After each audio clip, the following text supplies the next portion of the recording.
કામગીરી દરમિયાન ફરી એકવાર ભયાનક ઘટના સામે આવી છે।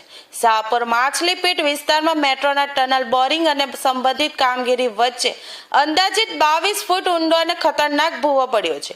આ ઘટનાએ આખા વિસ્તારમાં ભય અને આક્રોશનો માહોલ સર્જાયો છે, કારણ કે આ વિસ્તારમાં રહેતા લોકો અને વેપારીઓની ઇમારતો તૂટી પડવાની કે વધુ નુકસાન થવાની ભીતિ સતાવી રહી છે। મેટ્રો અધિકારીઓએ આગમચેતીના ભાગરૂપે તાત્કાલિક પગલાં લીધા છે, પરંતુ આ ઘટના મેટ્રો પ્રોજેક્ટની સુરક્ષા અને આસપાસની ઇમારતોની મજબૂતી અંગે ફરી એકવાર ગંભીર પ્રશ્નો ઊભા કરી રહી છે। સ્થાનિક લોકો અને વેપારીઓએ આ વિસ્તારમાં તાત્કાલિક રાહત અને સુરક્ષા વ્યવસ્થાની માંગ કરી છે।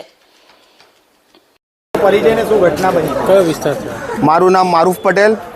હાલ શાહપુર એરિયામાં માછલીપીટ ખાતે સુરત શહેરની મેટ્રોની જે કામગીરી પૂરજોશમાં ચાલી રહી છે। થોડા દિવસ અગાઉ સુરતમાં વડાપ્રધાન પણ એક નિરીક્ષણ કરી ગયા હતા, પણ હાલ સુરત શહેર કોટ વિસ્તારમાં મેટ્રોની કામગીરીને લઈ ખૂબ જ ભયનો માહોલ છે।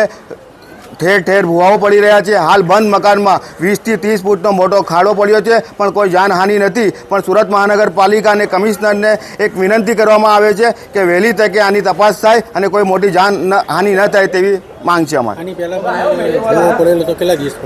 હાલ 10 થી 12 દિવસ પહેલાં જ 100 મીટરની અંતરમાં જ એક મસ્ત મોટો ભૂવો પડ્યો હતો। ત્યાં એક સામાજિક પ્રોગ્રામ પણ હતો, પણ અલ્લાહના કરમથી કોઈ જાનહાનિ થઈ ન હતી।